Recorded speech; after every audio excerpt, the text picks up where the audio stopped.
Ever since the dawn of modern cinema, humans have been experimenting with different connections to environmental media. From animals to weather to climate change, we see ourselves in the phenomena around us. We are inherently drawn to that which is familiar, and without realizing it, we mold our creations to mirror ourselves.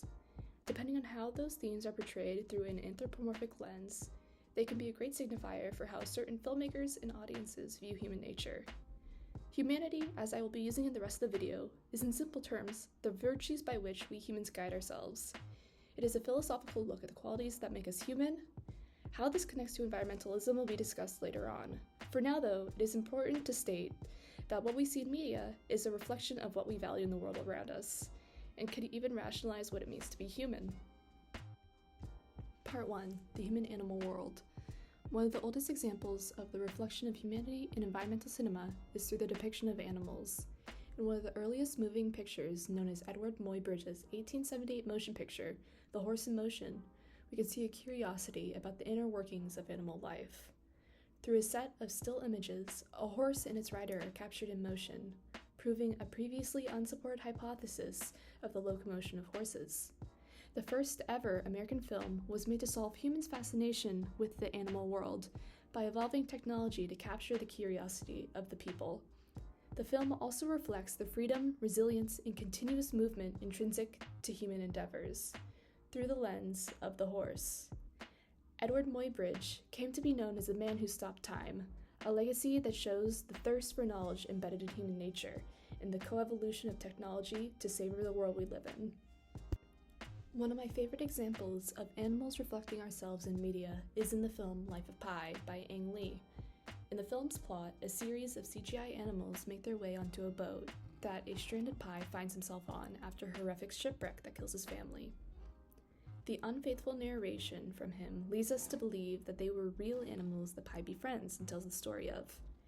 At the end of the film, the audience that he's retelling his tale to begins to question the reality of the situation, which prompts us, the audience, to critically analyze what those animals could be, if not real. There are many hypotheses, but they all have similar conclusions that they are stand-in for Pi's humanity. The central figure, a Bengal tiger by the name of Richard Parker, can be understood as a symbolic figure of Pi's faith in the divine. Most importantly, it is a manifestation of his inner beliefs and values leading up to the life-changing accident he ends up in. A quote in the beginning of the movie from Pi's father says, "When you look into Richard Parker's eyes, you are seeing your own emotions reflected back at you." This is vital to the understanding of what these creatures stand in for. Even the decision to use CGI technology to represent the animals shows an external choice in filmmaking process to create fictional characters to be the apparatus for humanity. Every part of this movie prompts reflection into how animals become modes of representing ourselves, especially through their primal emotions, mirroring human nature in its most fundamental form. Part 2. The Anthropocene. The Anthropocene is the era in which humans have fundamentally altered the earth through our actions. This theme is intrinsically linked to the human lifestyle and activities, therefore illuminating how directors view humanity by way of portraying the role of humans in environmental degradation. Whether they explore shallow ecology, which depicts humans at the center of the world, addressing climate change in a way that benefits society, or depicts a deeper interpretation of anthropogenic climate change, often highlights where the director's values lie. The choice of what is omitted when talking about complex environmental topics reveals a lot about the person behind filmmaking. More so, the different ways of exploring this genre open up a great debate into whether it is in human nature to be selfish, or whether we can put our egos aside to help our planet. Besides the moral debates over climate change, through the eyes of technology such as aerial video, we can see an outside perspective of a world changed by us.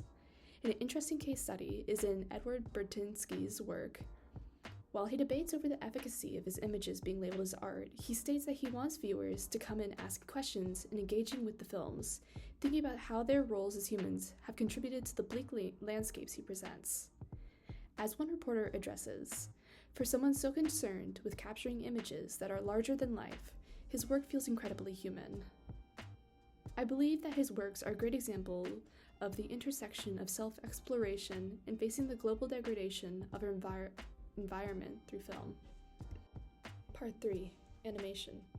Similar to the CGI within Life of Pi, animation allows fictional worlds to come to life through the handiwork of humans. Inherently, animation can be seen as an extension of humanity, as the worlds presented through this mode of cinema are produced through a distinctly human lens. One striking example is in Hayao Miyazaki's projects at Studio Ghibli. Miyazaki creates ecosystems that drive the plot of his films. The characters are molded to the world that he creates, such as the main characters in My Neighbor Totoro. Mei and Satsuki, two sisters, endeavor into the wild, led by forest spirits. These higher beings that are abstractly connected to the environment represent the values that Miyazaki holds, such as the importance of familial bonds in childhood by helping the girls reunite with their mother while strengthening their sibling bond. The metaphors he weaves into his animated films originate from the key values of the human experience, which is a defining feature of humanity. The fantastical environment enabled through animation aids his abstract concepts of humanity in coming to life and representing human emotions, unlike any other form of media.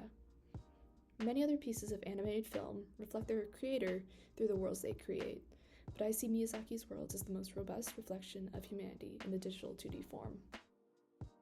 Part 4. Eco-horror. Fear is one of the most fundamental human emotions. Because of this, it is a great way of exploring the basics of humanity in cinema.